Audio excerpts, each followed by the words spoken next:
ahead, please. Okay, we're live. Very good. Welcome, everyone. How you doing? Welcome to an exciting discussion today on innovative healthcare, exploring Access Healthcare's patient-centric model. And we're going to be delving into the innovative patient-centric model of Access Healthcare Associates. Our esteemed panelists, who I'll introduce in a moment, will discuss the importance of personalized care in the geriatric community and share insights on how technology and strategic partnerships are transforming the healthcare landscape. In addition, they're going to share insights on delivering high-quality, compassionate care at patients' residences and discovering about the services, including mobile labs, remote monitoring, frequent in-home visits, enhancing symptom management, and preventing rehospitalization, revolutionizing senior healthcare. So let me just talk a little bit about who everyone is on this. First of all, we have CalleoHealth. CalleoHealth is at the forefront of healthcare innovation, providing comprehensive solutions to improve patient care, and their commitment to leveraging technology and strategic partnerships has positioned them as leaders in the industry. We also have Access Healthcare Associates, who specialize in mobile geriatric medical practice, delivering high-quality in-home care to seniors, and their patient-centric approach ensures that elderly patients receive compassionate and personalized medical attention at their residences. The moderators today are Avi Rosenzweig, the CEO of CalleoHealth. Avi is a business and strategic development expert with a proven track record in helping startups and young companies expand their reach. His vast network and strategic thinking have been instrumental in establishing international market presence for numerous companies. We also have Mark Miles from CalleoHealth, who's the VP of Sales and Operations. With over 20 years of experience as a senior sales leader, Mark has a deep understanding of the medical device and healthcare industries. He excels in building and developing sales teams, growing revenue, and forging strong distribution partnerships. The panelists are Dr. Matthew Leverman, who is the medical director, Dr. Matthew Leverman, who's the medical director and CEO of Access Healthcare Associates. Dr. Leverman is renowned for his mobile geriatric medical practice, providing high-quality care to seniors across greater Los Angeles. His integrated services and commitment to compassionate bedside care make him a leading figure in geriatric healthcare. And we have Joanna Camacho, who's the medical practice manager of Access Healthcare, and she is a seasoned medical practice manager with over 12 years experience in geriatric healthcare. Her expertise in team management, HIPAA compliance, and EHR management has been crucial in ensuring the smooth operation of the practice. So I will pass the microphone over to Mark. And thank you all for your time. Thank you, everyone, for attending. And please engage throughout the conversation. You can leave comments, whatever platform you're on. We encourage that. And we will try to address all issues during the call, as well as engaging afterwards as well. Thank you again. Thanks, Steve. And thank you, Dr. Lefferman and Joanna, for joining us today. We're really excited for the attendees today and obviously those who watch this later on to hear about Access Healthcare and how your model is improving patient care. So if maybe we could start with you folks just kind of telling us a little bit about your practice and how it came to be. Thank you, Mark and Avi, for inviting us and having us on this platform. It's a unique opportunity to engage with healthcare professionals around the country. So it's really great to see and to have people, not just in California where we're located. And briefly, my practice started approximately 16 years ago. And I really saw the need for more focused geriatric care, in particular in assisted living communities. You have patients or residents of these communities who pay a pretty penny to be residents of assisted living. But obviously the structure of assisted living is much different than nursing homes. It's a social model, and the integration of healthcare is very limited. It has expanded somewhat over that time, and I look forward to discussing how it's expanded. But we take a really hands-on approach to address the clinical needs of residents, in particular in assisted living, or also patients who are at home. That's great. Thank you, Dr. Lefferman. I'm going to echo what Steve said a minute ago. If you're on, listening, watching, let us know where you're coming from and any questions, of course, along the way. So, Dr. Lefferman, maybe a year ago or so, I visited some of the facilities with you, You were literally greeted as a superstar everywhere you walked in by patients, by staff, by nurses. How do you build those relationships, and why do you think that happens? So I try to say to my team, as much as anything, I'm our best marketer. There are in the healthcare industry, you see the marketers who are bringing a box of donuts, or in LA, it's Portos. That's the famous place that the nurses or staff in facilities like to see. But to me, it's about relationships. It's about listening and communication. And the facilities that we work with and we try and develop close relationships with, they love the fact that I'm actually there. It's not, let's say, an NP or a PA, and they never see a physician. They like the fact that they can communicate with me, that I'm available in between visits, and they like that my practice is on the ball as far as answering faxes, answering calls, and maybe we can get into some of the ways that we achieve that. With Joanna's help, we have a large team both on the ground in Los Angeles and also virtual to achieve these results. But again, I think as much as anything, these places are used to not getting a response and just waiting. And the way things are, as far as needing signed orders, as far as legally needing a response, let's say someone falls and they're in pain, what are we going to do? We try and be responsive, and we try to not just utilize the emergency department as a clinic. And thankfully there are more and more options that as far as bringing care to patients mobily, and utilizing technology is another way that we achieve that. Joanna, as the And, backbone to kind of how yeah, let's kind of these piggyback on that. So, hello everyone, Joanna here. Thank you, Avi. Thank you, Mark, for having us. Dr. Lefferman humbly stumbles on that, but I truly believe in every business there needs to be a foundation of trust and mutual respect. And then specifically in the realm of healthcare, relationships are the cornerstone of effective treatment and patient satisfaction. And I truly believe that Dr. Lefferman has consistently delivered in over 17 years of servicing senior communities, communicating effectively with assisted living key leaders, networking, and creating personalized interactions with patients and families, and just providing consistent value has really built relationships that not only stand the test of time, but drive our business forward. In assisted living communities, it's just really the brutal reality of turnover in different communities that we work with. And so making sure that we are fulfilling and meeting assisted living and senior living care needs, and that really is our model. Really concierge model to these assisted livings is what we are, and what our practice is really tailored to. And I think building that in all these different unique communities really carries itself forward. And Dr. Lefferman, I think we have a very strategic internal operation as far as there's an art to Dr. Lefferman's schedule, and you truly really get our physician, our medical director, and I think that definitely sets us apart as well, is that how accessible he truly is. He mentioned that, is being able to call and text.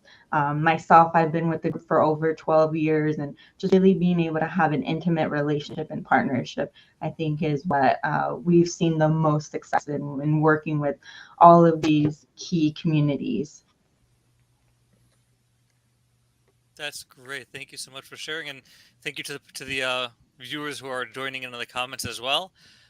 Moving forward, so as you're looking at the changes within, obviously healthcare is undergoing and continues to undergo dramatic changes. What trends are you seeing in healthcare, specifically in the U.S. senior populations? How do they affect your business model? Things like people staying at home longer, move towards independent living, assisted living, boarding cares, etc.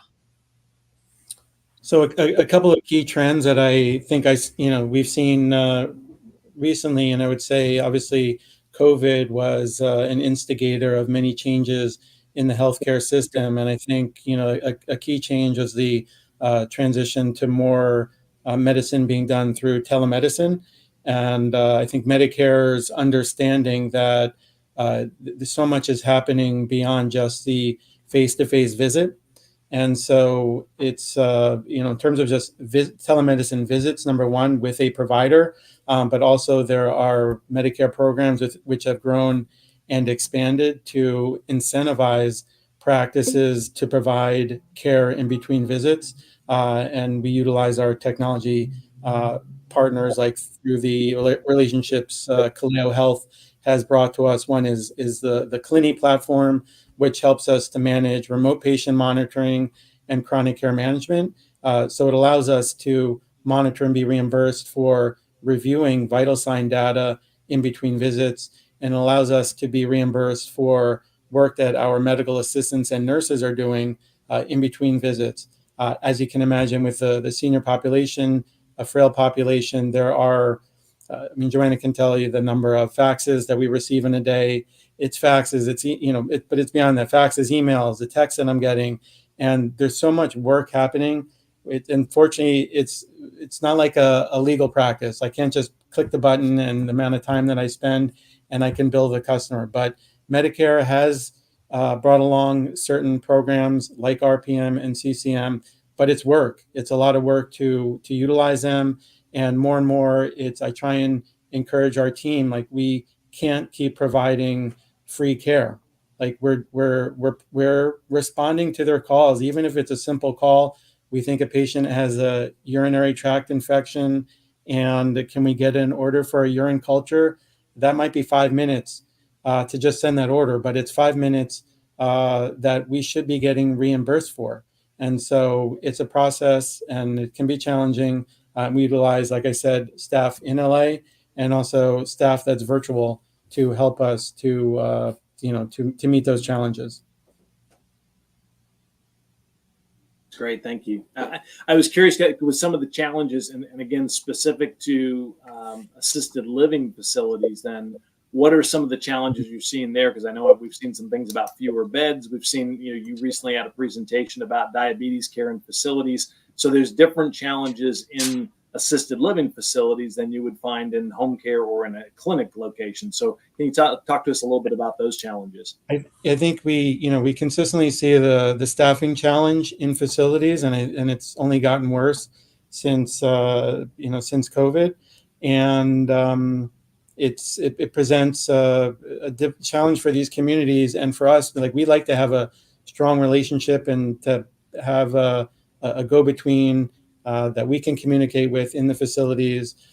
So it's difficult for us, and the families say, look, we can't reach someone in the facility, and they call us, what's happening with mom?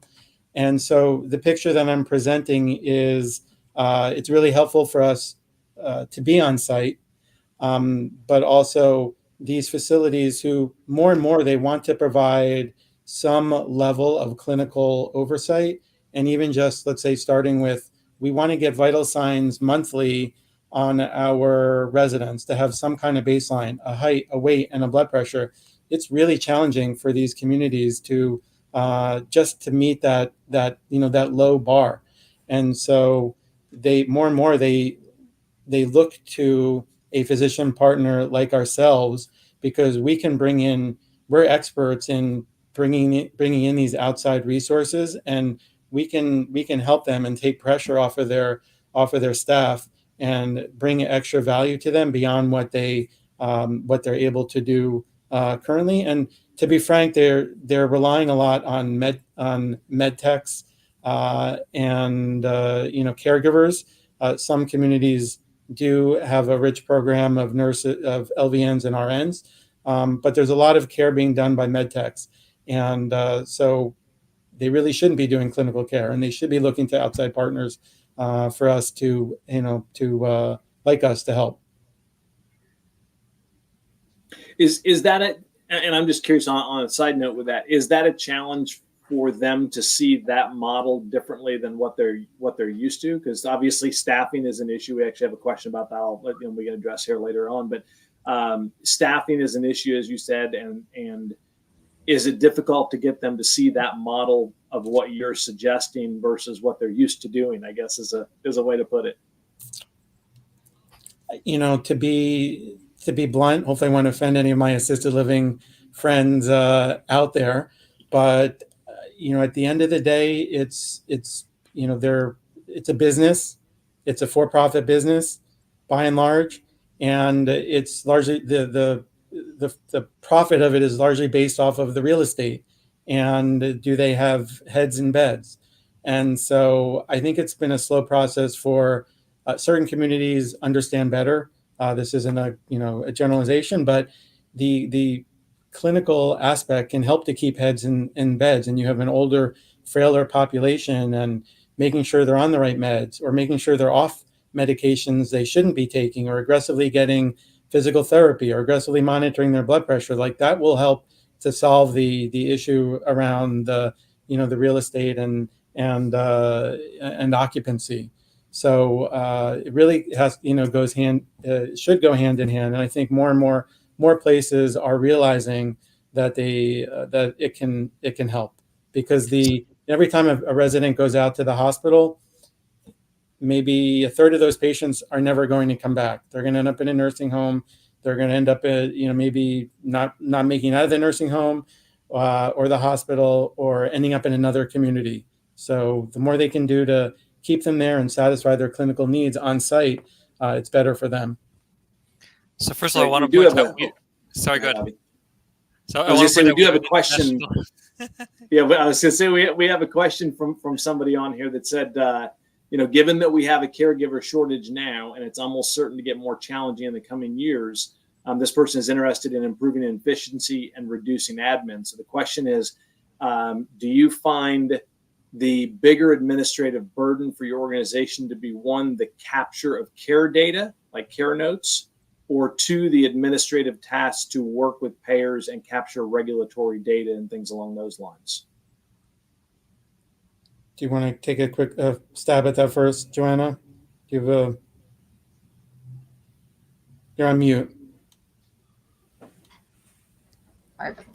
Yeah, so I think we touched on this. You touched on this a little bit, Dr. Alfred. It's how do we incorporate maybe just remote staff in what we're doing? And I think in our operations, we've utilized different resources and technology solutions to help us with that.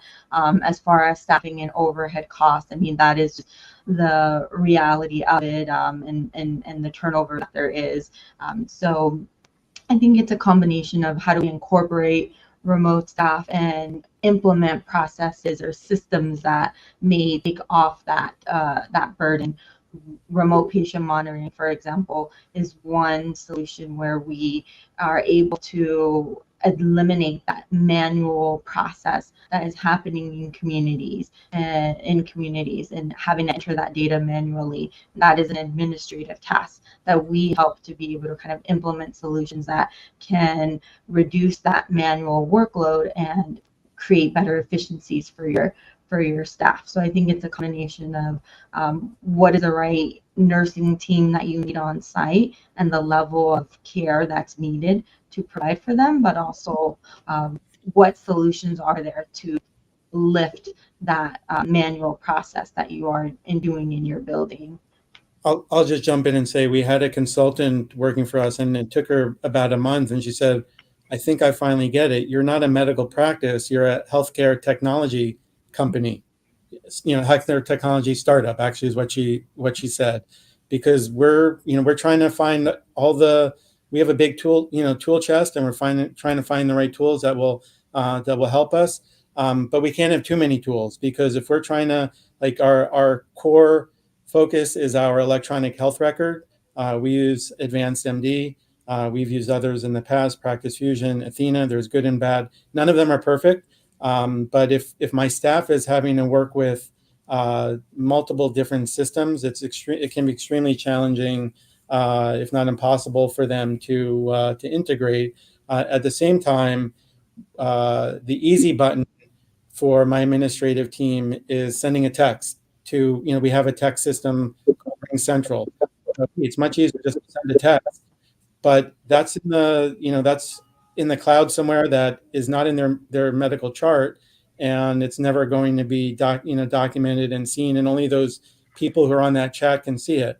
and I can't, you can't after the fact that information isn't there to review. And we're going through just this morning. My staff, they've heard this refrain from me multiple times. Like they're showing me the schedule and they're showing me a Google Doc, and I'm like, this is like you're going into the electronic health record and then you're having to reference this Google Doc. There's so many technologies out there, and you really need to, try and find the right ones, but keep it to a small group. That's great. Thanks, Dr. Lefferman. By the way, I want to point out we do have an international audience right now. Someone joined us from the UK, so good to have you aboard. And anybody else who wants to chime in, questions, let us know where you're joining us from, please do. So when you look at this big toolbox that you mentioned, what services do you find that are most lacking for the seniors in the centers and the facilities and through other providers, and how have you been able to improve upon the status quo? In terms of what's most glaring, I think that while it's few and far between that patients need labs, ancillaries, and specialists, but there are times when they do, and that's, I think, an especially large gap. And what we've done, Joanne and I have tried to partner with specialists, be it the mobile. There are more and more mobile providers out there, but they don't necessarily understand the way assisted livings operate. It's a whole, it's a degree unto itself, how to integrate with them, how to gain patients, how to build this kind of relationship. So, we've started consulting with different practices, being an eye doctor, dentist, there are mobile podiatrists out there. How can you capture patients in assisted living communities? I've also been trying to engage with specialists as far as like cardiologists, neurologists, orthopedic doctors. I mean, I think it's a big opportunity out there that's frequently overlooked. Obviously, they're paying a high overhead, which we don't have for their office.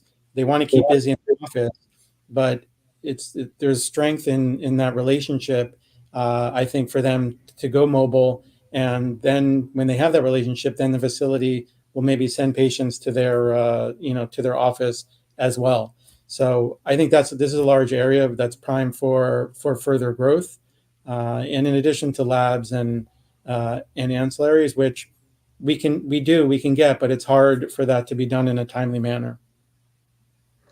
So, Joanna, just kind of piggybacking on some of what Dr. Lefferman said, when you look at your staff's workflow and how it prioritizes your patients along the way, the patient care, how do you manage to maximize their capabilities? How do you build those greater efficiencies? How do you really just make this flow without everything falling apart on you? Mm-hmm. Yeah, absolutely. Well, as a medical practice manager, I mean, maximizing our staff's capabilities, building greater efficiencies in healthcare is essential for our operational effectiveness. I'd say since COVID, my role has really transitioned from the traditional practice manager to building a healthcare system. Like Dr. Lefferman said, we often joke and say we consider ourselves that healthcare technology startup with all the different innovative solutions that we've had to implement since then to really just improve our policies and efficiencies that we're doing. And I think this is a great point of why we collaborate with partners like CalleoHealth, who have really helped to introduce us to innovative technology solutions that have helped us to elevate our care delivery model. Specific programs like remote patient monitoring, chronic care management, safe balance. Not only are these programs driving patient outcomes, but as a medical practice manager, I also have to think of practice revenue.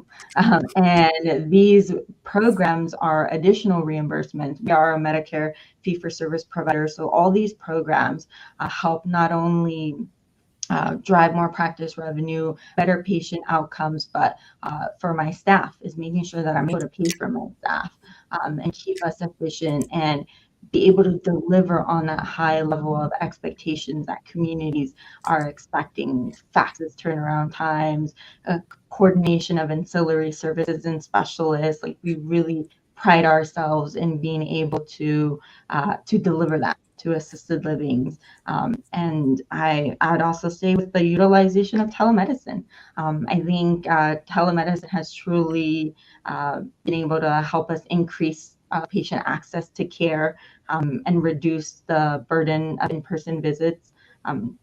We've seen success in telemedicine for our group, specifically in two key areas for assisted living communities, and that's really from a clinical perspective. So urgent changes of condition where otherwise the patient would need to get sent out.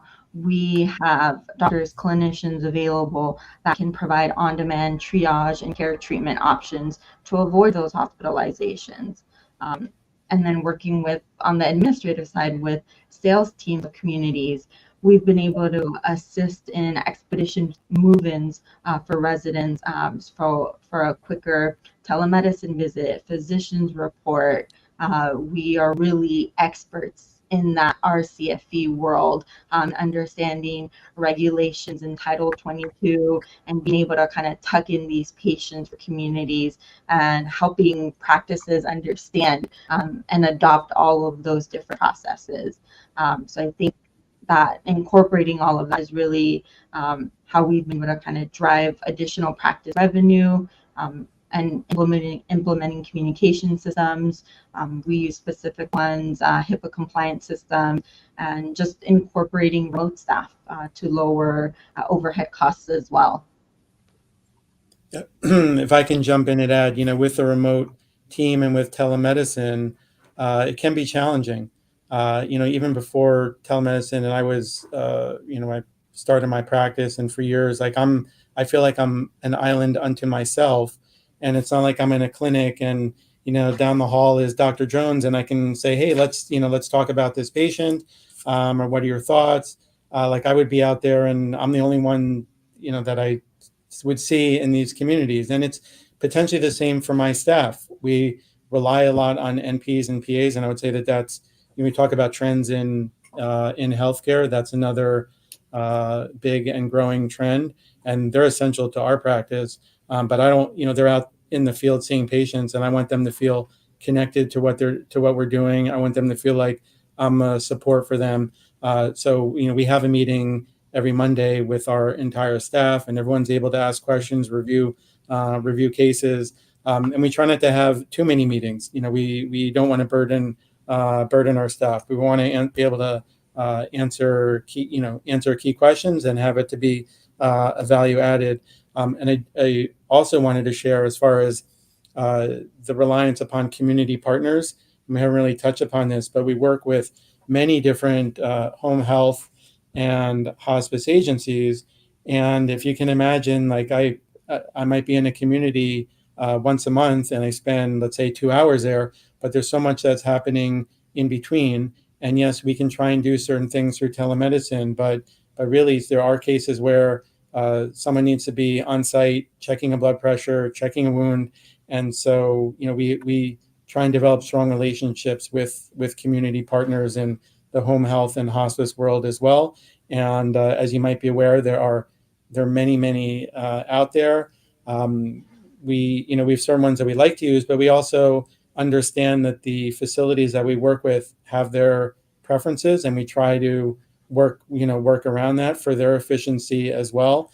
But I would say that, if you're going to be involved in this world and take care of seniors, that having strong relationships with home health, and I would, there a lot of what I find is they many times assume, doctors don't want to know what we're doing.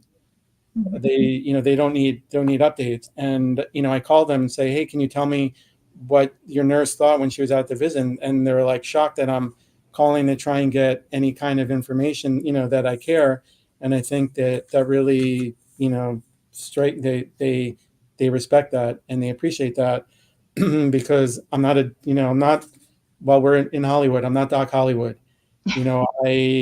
I try, whoever can bring value and can add to the patient's clinical care, by all means, like, we should involve them and let them collaborate. We're all trying to, work together to help these patients. That's great. And I was going to ask how you're doing this. So it's really good to hear that um, the response from those folks that they appreciate your desire to hear what their input is, and obviously that's going to benefit the patient. I am curious on, so when you're working with facilities, obviously some facilities you work with a few patients, some facilities you work with a lot of patients.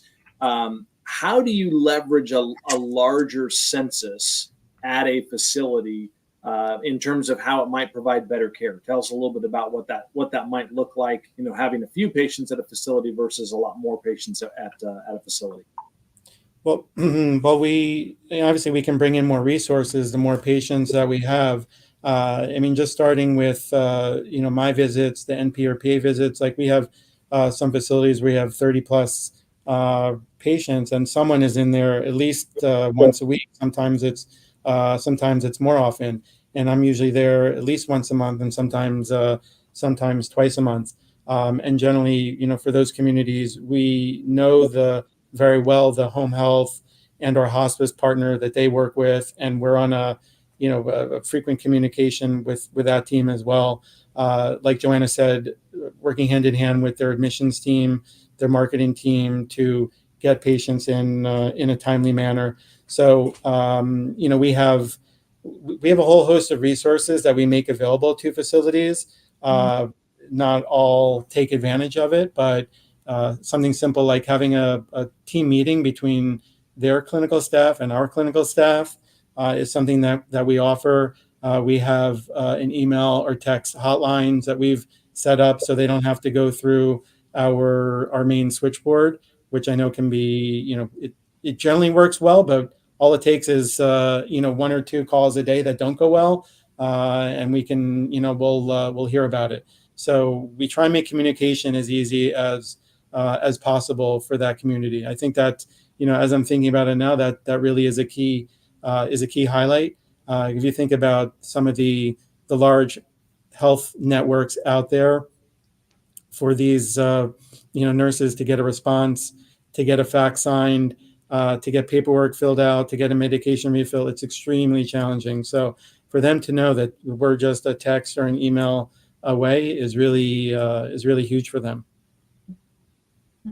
It's interesting that you folks, and Joanna, to that point, that you folks have been able to figure out that model and be able to work through those challenges that the facilities face, and that they're not used to getting those responses quickly, and you figured out those workflows that do that. When did you folks kind of realize that your model is unique, I guess, if you would say, and that you have an opportunity to share that with other groups? So, I mean, I've always known it was unique, but I think I would go back to COVID, that really, things were upside down, and they really need, there were so few providers who were going in, and it was difficult for the residents to go out to see, to see the doctor. And so the resources that we were able to offer really, they really realized that they needed more resources. And while we had patients die of COVID itself, we had many patients who were declining and dying from the related effects, be it depression, suicidality, falls, not eating, and a Facebook visit with a family member is not the same as a personal touch. So I would say that really showed these facilities that they needed more team members, in more outside collaboration with outside staff members. Even something as simple as like patient is dehydrated, what are our options? Joanna made reference to the regulations, but you really, in assisted living, you can't get a patient IVs unless a nurse is going to be there all the time. So how do you get around that rather than just sending a patient to to the hospital? So we try and work through those challenging issues, and as these communities have more pressure on keeping their residents, dehydration, IV therapy is one example. Another big one that we spend a lot of time collaborating on are wounds, and so it's collaborating with potentially a home health provider. It's collaborating with a wound specialist. It's collaborating to get IV if IV antibiotics are a potential option, which is difficult to do in assisted living. So there are more and more of these residents, and it takes a village, so to speak, to help care for them. So as you're saying that, obviously you're a relatively small practice. You're in California. We have people here, as I mentioned, globally, but certainly throughout multiple states. As other practices or other assisted living facilities or independent living facilities want to learn how you do what you do and do it better, what resources can you provide to them to help kind of, we'll call it, replicate what you've succeeded in building in California? You want to start with that, Joanna? Absolutely. So I think we touched on it, and we want to consider ourselves experts in this industry and space dedicated to senior living communities. I think that's really where our niche has been, is understanding regulations and the regulatory demands that assisted livings are, either federal or statewide. So we've really built in a whole ecosystem to help medical practices be able to just really start up from the ground up, as far as adopting SOPs, implementing systems and technology solutions, communication systems. So we've really, in the 12 years I've been here, we've demoed all different sorts of technologies and EMR systems. I mean, even in the home health space, is working with different partners and solutions to digitize that. So we have a digital process that we do for all of our home health and hospice that help them be able to get something as simple as being able to get their paperwork in a timely manner, and a physician be able to capture billing for that. So understanding kind of both sides and implementing those systems. So I think, really, we pride ourselves in being able to support medical practices to how can we elevate what we're doing or maximize what we're doing. Dr. Lefferman said is that really we're in the Medicare fee for service. That's our predominant payer. So Medicare has so many levels of billing to it, as far as maximizing, coding efficiencies, and just understanding that there is reimbursement for the work that we're doing, and helping practices to really implement that and capture all of that. Because the reality is that, it's the Medicare fee schedule is just, for physicians and independent practices, is just annually, is Medicare makes reductions. So how can we help for these medical groups to continue to thrive in this space, and really maximize a patient for all of the patient outcomes that they need. So that's where we utilize remote patient monitoring, education of chronic care management, and coordinating with other specialists, Medicare providers as well. So I think really honing in on that really help us to drive more revenue for these practices. Yeah, I would say, I mean, just like you did, Avi, they can come and come spend the day. We're happy to show them. And I would say also personally feel, while there are a few other like mobile geriatric providers, even in Los Angeles, like I see it as a community. I mean, we need more. Like this is it's a bigger issue. Like there need to be more mobile geriatric practices out there to meet the needs and demand, which obviously is growing rapidly. We're doing this on LinkedIn, and I would say that's a big group. It's been a really great way for us to engage with people around the world, and to show they might not know what Dr. Lefferman is involved with, and my thoughts and the advocacy that we're doing in for seniors and for assisted livings and knowledge on technology, et cetera. And so I would say LinkedIn is a great way to engage and to connect and to educate one another. So both assisted living facilities, independent living facilities, medical practices, they're all people or organizations that you can support and help them create better outcomes, better financial outcomes, and grow their practices in their facilities. Is that correct? I would say yes to all of those. Correct. The above, and really to hone in on our team, I think one of the questions we had here was the right staffing, and I think that's a large part of it, is having the right key players internally that have buy-in. We have many levels of expertise. So we're strategic in the hiring, recruiting operations. That's another area, for example, practice management of working with us is making sure that you have the unique quality control as far as staffing goes. We have an RCFE administrator who on our staff, she's a nurse, one of our nursing case managers, but her background comes from 7 years, 8 years of RCFE administration. And that helps us to bring in another layer of just how we're able to think and approach different communities, approach different clinical cases, and understand the different regulatory demands that these senior communities are under, where otherwise we may not have had the boots on the ground knowledge. So having these wide range of different team members that make up and compromise access has really helped us to just have a different approach in every situation, every practice, every community that we're caring for, and that's highly important when we're looking at staffing and kind of how to build out processes for your practice or your senior community. So on that point, you talk a lot about communities.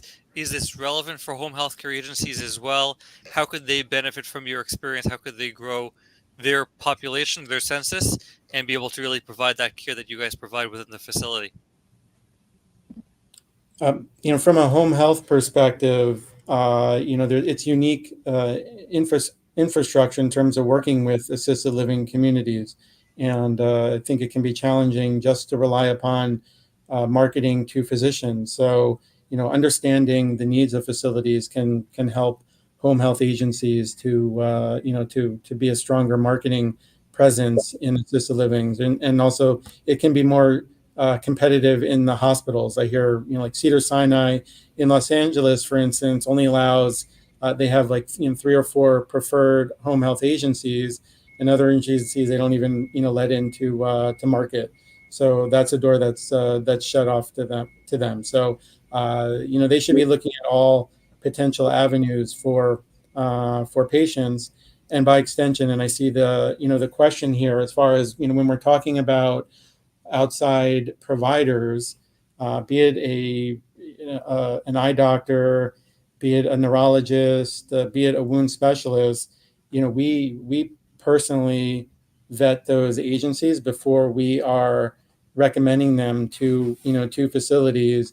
And we really try not, because maybe a home health, for instance, might be seeing a patient, they develop a wound, and they want to use a certain wound care provider. Well, we want it to be someone that we understand, that that knows our protocols, and that's going to be sending us notes so that we can read them, and to create a collaborative process, not just allowing it to happen at random. So we try and have a lot of control over that. And the question was also related to skilled nursing facilities. Maybe that's a completely separate hour to discuss healthcare in skilled nursing facilities, but by and large, we, over the years, I've spent less and less time in skilled nursing facilities because it's a unique challenge, and unfortunately, the quality of care there has gone down quite dramatically, and it's frustrating and not rewarding for me to be affiliated and have to spend time in skilled nursing facilities where there's very little focus on quality, and my time is better spent in assisted livings. Makes sense. So are there particular, as you see different innovations and technologies that are out there specific to assisted living facilities and mobile care, are there specific things that you've seen that have that you're particularly excited about, I guess I would say, that has made an impact on that type of care, or things that are coming out now, whether it be cognitive or otherwise, that would be of value? I think that there are more technologies to to assess patients. Let's say a cognitive assessment, a fall assessment. And I think more and more, whether I can see it looks like a duck and it quacks like a duck, and I'll say like that's dementia. But more and more, I think people want to see actual like numbers and data. So to have an assessment tool like an online or through technology can be very helpful. Same, let's say, with a patient's gait, muscle strength, gait, and ability to walk. So I think there are more tools to kind of quantify those levels and to track over time. Also there are, we talked a lot about remote patient monitoring. There's also a separate area called remote therapeutic monitoring in terms of like looking at the patient's level of activity and like did they, they're in the room. Did they leave the room? Have they fallen? Did they go to the dining room? And I think that's very exciting to me. I think over because we get these calls like, is mom eating? Is she going to the dining room? Like, because they can't always get the answer from the facilities. But the need for communication and the family's desire for information is just is exponential. And I'd say for our practice, it's really hard to stay on top of the communication with families. So more technologies that can help to bridge that gap, and I've seen more and more. I think that will be there's a lot of positivity there. Fascinating. So Dr. Leffler, we discussed it a little bit at the beginning, but I think curious as a team, how do you engage the facilities, the staff in the facilities beyond being, a recognizable face when you walk in and building those relationships? How do you try to engage them to create more efficiencies, both for the facility and for your own practices, and ultimately really to create that better level of care? Well, I think I'll often say is we're only as good as the partner on the other side. And that is just so to be true. It really takes a involved nursing manager, director of nursing, wellness director, health services director on the other side. That's where we've seen most success, and really the success in the building, as far as communication, optimizing and streamlining patient data. There's more engagement as far as wanting to incorporate a lot of the different services that we do for better patient outcomes. So their residents feel more cared for. Their families feel like there's more touch points. We talked a little bit about the many different ways that we can be creative with assisted living partners.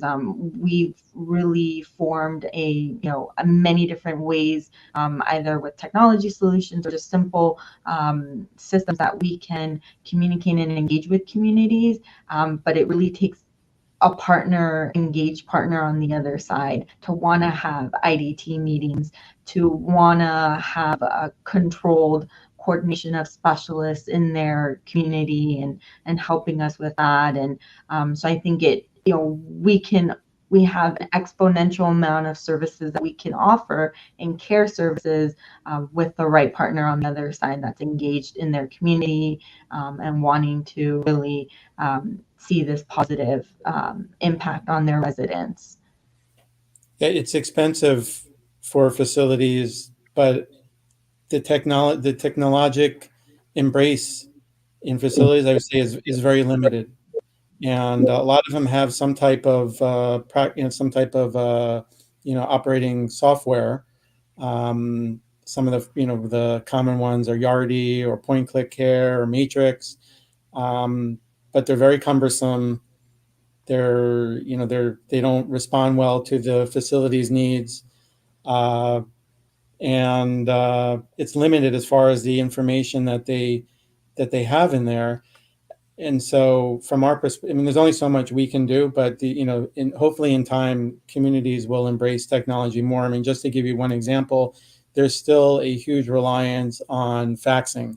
And if you can imagine, let's say it's 3:00 in the afternoon on Friday, Mrs. Jones falls, she's in pain, and they want to send her to the hospital. Like, wouldn't you think that calling the primary doctor and saying like she fell and she's in pain, what do you think we should do? I mean, maybe she needs to go to the hospital, but maybe there are things that we can do to keep her in the facility and to to do things on an outpatient basis, get her medicines and get an mobile X-ray. But the number of times that they just send a fax and say she fell, she's in pain, we're sending her to the hospital, and then by Monday morning we have faxes from end of the day Friday, Saturday, Sunday. We're not looking at that fax maybe till the potentially the end of the day on Monday. So how can we possibly respond to that change of condition?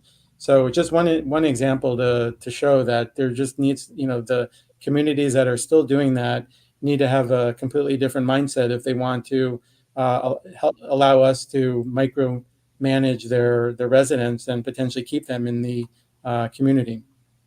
So you just gave me unintentionally the offer to plug one of the technologies that we share. And I'm going to ask you the question, which I know the answer to anyway. Specifically as it relates to these technologies that can create those efficiencies, why did you choose our RPM, CCM, the clinic that we work with? Why was that a good fit for you? And why do you think it's a good fit for other assisted living centers, etc.? I mean, I would say based on our experience with technology and technology companies, this was particularly, we were using Athena Health as our electronic health record for years. I have a daughter who's in school at university at Brandeis University. And so we were there and we were driving somewhere outside of Boston on a day trip, on a visit with her. And I drove by the Athena Health, office, and it looked like the command center for the U.S. Forces. I just went to the Normandy D-Day beaches, and it looked to me like the command center that could have helped to roll out that operation. And so to think about how large their operation is, the billions of dollars, but yet at the end of the day, it's a box solution with very limited flexibility. And for small practices like ourselves, the ability to call or text you guys to say, hey, this is not working for us, and are there any can you make these adjustments for us, whether it's an RPM or an electronic health record, for assisted living facilities. There's a company that's trying to be smaller and more flexible called August Health. And so facilities, I would recommend that they check that out. So, the ability to have it meet our needs, because they are so specific. And Joanna can share, but I tell her, like, you're giving away too much information, but the number of times we're working with these smaller companies and like, wow, that's so amazing. We didn't understand how our product really worked or how it could integrate with a practice like yours. It happens all the time, but we have valuable insights to share with them, and we appreciate, and it's vital to us to be able to be flexible. And just one final piece of that, a big question at the end of the day is, can you integrate? And so, like I said, if we have multiple systems and we have to have a login for multiple systems, it can be extremely challenging. So at least being open to integration is really, really important, because AdvancedMD is our hub. And so we really need as much as possible flowing through there as we can. And if I just may insert on that front, I feel as far as remote patient monitoring and finding the right solution, gosh, they're a dime a dozen, right? I vetted dozens in the years that I've been looking at implement remote patient monitoring or chronic care management for my practice. Have gone through a number of different demos and what the right solution, and there is no perfect solution really, is really the bottom line. But Clini is one of the RPM and CCM solutions that we've landed on and have had just a milestone of success as far as the customizations go. And this is a partner that a solution that you helped us partner with, really. So maximizing staff efficiency, being able to, on the billing side, making sure that there's customizable billing report. We have an intimate, tailored call with their implementation sales team. We feel we're big enough but are small enough to be able to tailor and cater to our needs, and our insights, and kind of all of the different features that we had to change. And that was important for me. That was important for my team, because I would go back to I would go with their product team, and I would go back with my team. Does this work for you? What are your feedback? What's your feedback on how this is working from all levels, right? From the provider, from the mid levels, down to my nurses and medical assistants. It had to be a system that worked really for everyone. And Clini was able to help us adopt that and really provide that solution. They also interface with facility EMR systems. And that's really one area that I want to help to just be hyper focused on. And we talked about, what do we see in communities and how they can continue to incorporate technology and just be open to it.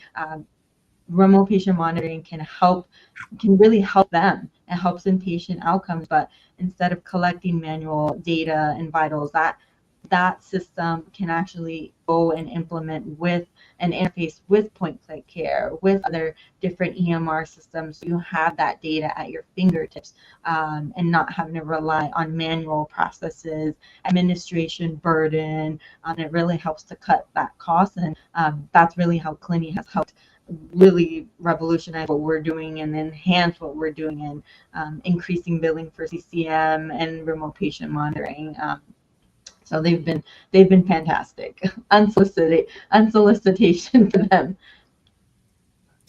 That's awesome. Thank you very much. And I know we're coming up to the end of our time. As you folks can see, if you want to contact either CalleoHealth or Access Healthcare Associates, the information is on the screen. But is there anything that you folks would like to share as we wrap up? Anything that it would be important to finish with, or that you would like to share with any of the folks out there? I appreciate the discussion. Again, it's great to be able to interact with people from all over the country and the world. And I would say, please continue to engage on LinkedIn. And I would encourage, the healthcare providers out there to find your niche and not be stuck don't feel stuck in the office. There are opportunities beyond the walls of the office, from marketing and engagement with community partners to being in assisted living communities, or even, there are other entities out there, adult day healthcare, there are board and cares, and maybe even skilled nursing facilities. I think it's more and more challenging to meet the needs of an aging population. And so you need strong partners out there, be it technology, be it home health, and hospice, and other specialists that you can trust. And I'd say, with a particular plug towards the health of our senior population, which unfortunately doesn't get a lot of focus, locally or nationally, but we need more and more people in geriatric medicine. We need more people focused on this population. They've done the service to our country, and it's it's rewarding to help care for them and provide dignity and quality care for them at the end of life, it's important for them to have dignity over the course of their lives as well. And it's not always glamorous medicine, but it is rewarding. Joanne, any last thoughts? Yes, just to echo what Dr. Lefferman said, and we really pride ourselves in being experts in the senior living space as far as communities, and being able to help medical practices, independent practices, and help implementing technology solutions. It's my passion. Really working and getting into the mud with practice managers, office managers, and for medical groups, and helping to adopt a lot of the processes. So I look forward to hopefully working with community partners, working with other practices across the globe, across the country, and we're just thankful for everyone's time. Well, thank you both for your time. Appreciate everybody. And I will sum up with the kind words Dr. Lefferman always finishes his emails with: in health. Have a great rest of the day. Thank you, guys. Thank you. Thank you.